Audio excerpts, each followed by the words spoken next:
अभी मैं माननीय मुख्यमंत्री जी से अनुरोध करता हूं कि वो अपनी बात रखें। धन्यवाद।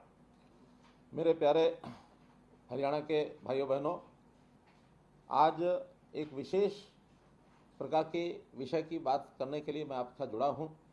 वैसे तो आपको सबको जानकारी होगी कि हर शनिवार को सायंकाल 5 बजे मैं किसी न किसी एक वर्ग से जुड़ता हूं, और आज ये मेरा 13वां अवसर है जब मैं किसी विषय पर आपसे बात कर रहा हूं। और विषय इस प्रकार से है कि समाज में आर्थिक दृष्टि से भिन्न भिन्न वर्ग ऐसे सब होते हैं। किसी को हम बीपीएल कह देते हैं, किसी को गरीब कह देते हैं, किसी को पिछड़ा हुआ कह देते हैं, कोई मध्यम वर्गीय होता है, कोई उच्च वर्गीय होता है। सरकार बहुत सी स्कीमें चलाती है, योजनाएं बनाती है, और उसका लाभ लेने के लिए सब लोग जो पात्र होते हैं उनको कहा जाता है वो लाभ ले लें। अब सरकार जो कल्याणकारी सरकार है, उन्होंने गरीब लोगों को राशन देने की जो योजना बनाई है, और वो राशन सबको पीडीएस की दुकानों से मिलता है। बीपीएल के जो परिवार होते हैं उनको राशन की सुविधा पीला कार्ड, खाकी कार्ड और इसी प्रकार से गुलाबी कार्ड, ऐसे 3 कार्डों के माध्यम से ये राशन कार्ड मिलते रहे हैं। हरियाणा में 2006-07 में इसका एक सर्वे किया गया था, जब गरीब परिवारों की पहचान की गई थी, और उसके बाद लगातार उन्हीं राशन कार्डों पर और ये राशन चलता रहा। एक बार हमने 2018 में या 2019 में ऐसे जो SCCC डाटा एक बना हुआ है, उसके आधार के ऊपर कुछ और परिवारों को चिन्हित किया था और लगभग 50,000 नए कार्ड बनाए थे। लेकिन लगातार हमको शिकायत मिलती थी कि बहुत से ऐसे गरीब परिवार हैं जिनको राशन कार्ड, खास करके पीला राशन कार्ड, बीपीएल का राशन मिलना चाहिए। और बहुत ऐसी शिकायतें भी मिलती थी कि जिनको पहले से मिल रहा था, अब वो परिवार संपन्न हो गए हैं, किसी का मकान अच्छा बना है, तो कोई सरकारी नौकरी प्राप्त कर गया है, किसी के पास गाड़ियां भी हैं, किसी के पास बच्चे उनके अच्छे स्कूलों में पढ़ते हैं, कोई अच्छे मकान बना के रहता है, तो उनके कार्ड नहीं बनने चाहिए। हमें भी लगा कि इसका सर्वे कराना बहुत आवश्यक है, तो हमने सर्वे के नाते से एक नया प्रयोग शुरू किया, वो है परिवार पहचान पत्र, पीपीपी बना करके, और उसके अंदर अपनी टीमें लगाकर हमने सर्वे कराया। 72 लाख परिवार पूरे हरियाणा में है जिनका ये सर्वे हुआ है। और इसके अंदर जो पहले बीपीएल की शर्त 1,20,000 रुपये वार्षिक होती थी, हमने उसमें इस बीपीएल की सीमा को बढ़ा करके 1,80,000 भी किया। और सब मिलाकर ये ध्यान में आया कि 12.5 लाख परिवार ऐसे हैं जिनका राशन कार्ड बनना चाहिए, अभी बना हुआ नहीं है। और हमने 25 दिसंबर को इस टारगेट को पूरा करने के लिए अपना सिस्टम ऑन किया, और जनवरी के महीने में 12.5 लाख परिवार, इनको राशन कार्ड, पीला कार्ड ये दिया गया। एक बात ध्यान करने लायक है, हमने खाकी कार्ड, जो ओपीएच कार्ड होता था, उस व्यवस्था को भी समाप्त किया और उस ओपीएच कार्ड को भी बीपीएल कार्ड की श्रेणी में ले आए। और साथ ही जब ये 12.5 लाख परिवार बढ़ गए, तो एक ध्यान में जो दूसरी बात आई थी कि जो परिवार संपन्न हो गए हैं, जिनका जैसा मैंने पहले बताया अब वो श्रेणी से ऊपर चले गए 1,80,000 से, आखिर उनके राशन कार्ड को, उनका राशन बंद करना चाहिए। और ये बात शायद कोई और न कर पाता, लेकिन हमने हिम्मत से, आप लोगों के सुझाव के कारण से, ये 8 लाख कार्ड काट भी दिए और इनका राशन बंद भी किया। इसकी कई प्रकार की आलोचनाएं हुई, कई प्रकार की बातें आई कि आपने बंद क्यों कर दिया। आखिर तो केंद्र सरकार इसका जो हमको लाभ देती है वो एक निश्चित परिवारों के लिए देती है, उससे ज़्यादा लाभ हमको वो मिलता नहीं है। और हमारे यहाँ वो 27 लाख या 28 लाख कार्ड की ही एक सीमा है जिसके अंतर्गत हम ये राशन का लाभ दे सकते हैं। और फिर आखिर तो हर व्यक्ति को गरीबी के कारण से ये कार्ड मिलते हैं, उसकी आर्थिक स्थिति संपन्न हो जाती है तो उसको मुझे लगता है कि वैसे अपने आप भी छोड़ देना चाहिए। 80,000 परिवार तो ऐसे निकले जिन परिवारों में किसी न किसी को नौकरी मिल गई, और इसी प्रकार से 3 लाख परिवार ऐसे निकले जिन्होंने पिछले 3 साल में कभी न कभी अपनी इनकम टैक्स की रिटर्न भरी है और इनकम टैक्स पे किया है। और इसी प्रकार जैसे मैंने बाकी श्रेणियां बताई, ऐसे सब सर्वे कराने के बाद ध्यान में आया कि 8 लाख परिवार ऐसे हो सकते हैं जिनका जो है राशन कार्ड कम कर सकते हैं। लेकिन बाद में शिकायतें मिली, और शिकायतें ऐसी मिली कि भी हमारा राशन कार्ड तो गलती से कट गया है, हमारी इनकम तो इतनी है नहीं, इनकम का जो चढ़ाई गई है वो बच्चे की भी इनकम ज़्यादा मान ली गई है, किसी व्यक्ति की कम इनकम है तो उसको ज़्यादा मान ली गई है। और आपको ध्यान में होगा कि जनवरी में ऐसे सब लोगों को हमने कहा कि आप पोर्टल के माध्यम से अपनी शिकायत दर्ज करिए, अगर गलती से आपका राशन कार्ड कटा होगा तो वो राशन कार्ड उसका हम दोबारा से बनवा देंगे। आपको मैं बता रहा हूं कि 8 लाख परिवार जिनके राशन कार्ड कटे थे, शिकायतें मिलने पर उसमें से 2,30,000 कार्ड हमने वापस बनवा दिए।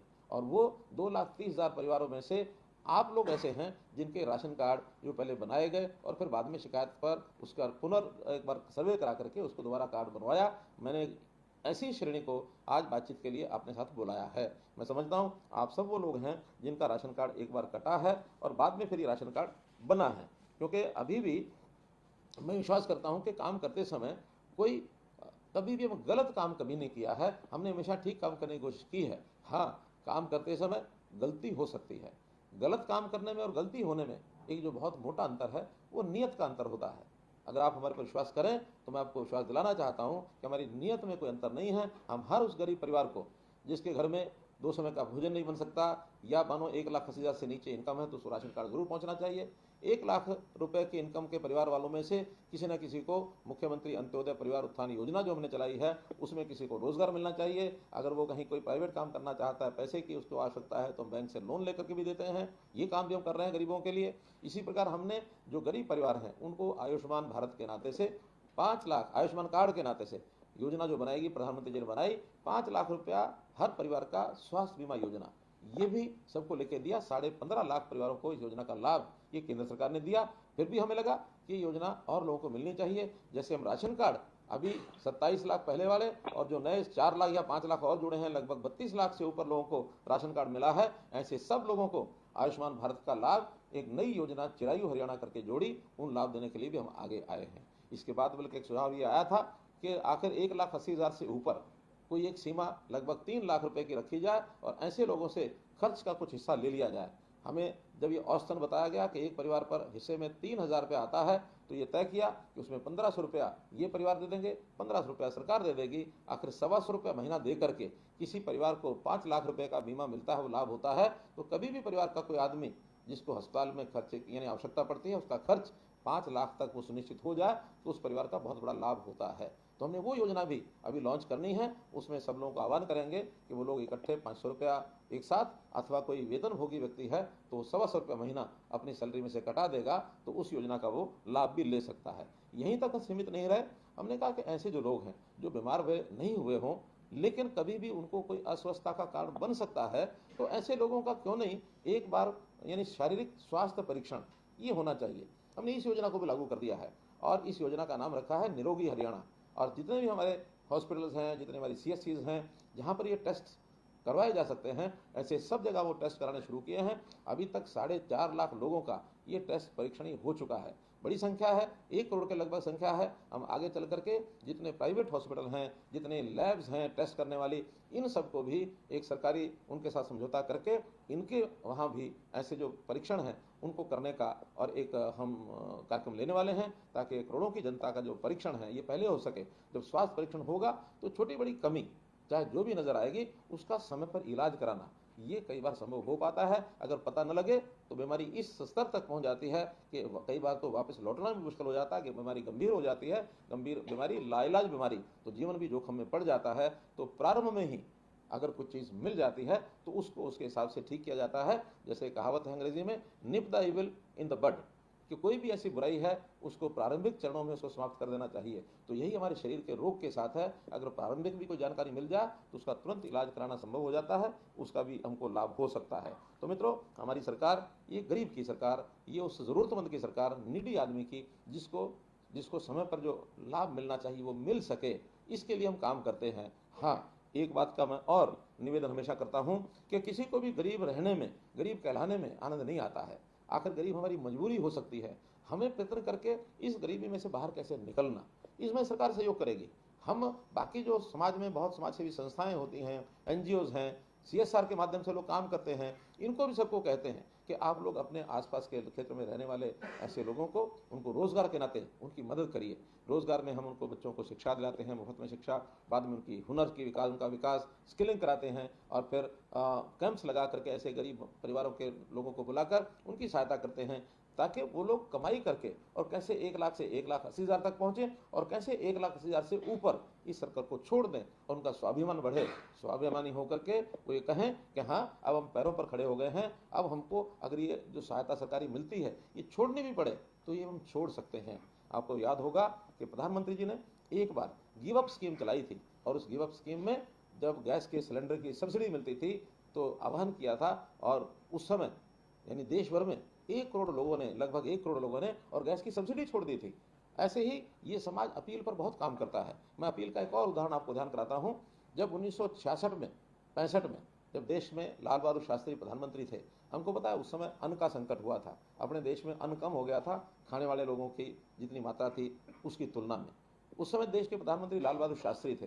उन्होंने कहा कि हम हरित क्रांति के माध्यम से अन्न जब पैदा करेंगे तब पैदा करेंगे, लेकिन तात्कालिक आवश्यकता ये है क्या समाज के लोग सप्ताह में 7 दिन में अगर वो 21 बार भोजन करते हैं, कोई 3 बार करता है, या 14 बार भोजन करते हैं, 2-2 बार करते हैं, तो क्या एक समय का भोजन छोड़ सकते हैं? मुझे आज भी बहुत बुजुर्ग ऐसे मिलते हैं जो सोमवार रात्रि का भोजन वो लाल बहादुर शास्त्री जी की अपील पर जो छोड़ा था, आज भी उन्होंने जीवन में अपनाया हुआ है। तो ये अपील हमेशा समाज में जो जागृत व्यक्ति होता है, जिनको लगता है कि हमको देश और समाज की मुख्य धारा में होकर चलना है, और अगर हम अपनी आय बढ़ा करके सीमा से बाहर जाते हैं, तो अपील मैं भी करता हूँ। आखिर ये राशन कार्ड के नाते से या बीपीएल के नाते से हमको सालाना लाभ कितना मिलता है? हमको सालाना लाभ मिलता है, अगर 20 किलो अनाज एक परिवार का एवरेज जाता है और 20 रुपया किलो का भी लाभ हो, तो 400 रुपया महीना, अर्थात 48 रुपया साल। अब और कुछ छोटे मोटे लाभ मिला करके 6,000 रुपये साल, तो 6,000 रुपये साल का ही हमको लाभ मिलता है। हमारी कमाई अगर 6,000 रुपये बढ़ जाए, 1,80,000 की बजाय 1,86,000 हो जाए, तो हम क्यों नहीं इस 6,000 का जो भुगतान अपने पास से करके इस लाभ को छोड़ सकते हैं, ताकि हमारा छोड़ा हुआ ये जो सरकारी जो भी लाभ मिलता है, ये लाभ किसी गरीब आदमी को मिले। जिस गरीब आदमी को नहीं मिल रहा है उसको ज़्यादा मिलेगा, तो वो हमको दुआएं देगा, हमारे ऊपर आशीर्वाद हमारे ऊपर देगा, हमको आनंद आएगा। तो मैं तो आज इस अवसर पर इतनी बात आपसे कहने के लिए जुड़ा हूँ कि आपको जो शिकायत थी कि हमारा राशन कार्ड कटा है, और हमें उसकी पीड़ा थी कि गलत आदमी का तो नहीं कट गया है, ताकि उसका दोबारा से जोड़ा जाए। आप लोगों ने उसकी शिकायत दर्ज कराई, हमने उसको ठीक किया, और जनवरी के महीने का राशन भी हमने फरवरी में या मार्च में पूरे का पूरा वो राशन दिया है, किसी का राशन काटा नहीं है। अब ये बात जो मुझे जानकारी है मैं आपके सामने रख रहा हूँ, लेकिन मैं ज़रूर चाहूँगा कि इस प्रकार की बातों की जानकारी आपको जो हो और आपको वो लाभ न पहुँचे, तो उसकी समय समय पर आप मुझे जानकारी कभी न कभी ज़रूर भेजें, ताकि व्यवस्थाएँ जो हमने बनाई हैं वो सारी ठीक से लागू हो सकें। जैसा मैंने कहा कि ये राशन के जो इनकम की असेसमेंट करके आपकी इनकम 180 से ऊपर बनाई गई, तो टेक्निकल कारणों से कई बार गलतियां होती हैं। आखिर तो सर्वे करने वाले इंसान हैं, वही अपना इसमें भरते हैं, आंकड़ा भरते हैं अपने कंप्यूटर के माध्यम से। कोई गलती भी हो सकती है, सर्वे भी गलत हो सकता है, कहीं कोई सिफर ऊपर नीचे भी हो सकती है, लेकिन उन गलतियों को ठीक करने का हमारा मानस हमने ठीक किया है और आपको उसका लाभ मिला है। आज आपसे मैंने जो बातचीत की है, इस अवसर पर आपको बातचीत करते हुए मुझे आनंद आ रहा है। आपने मेरी बात सुनी, आपका बहुत बहुत धन्यवाद, बहुत बहुत आभार।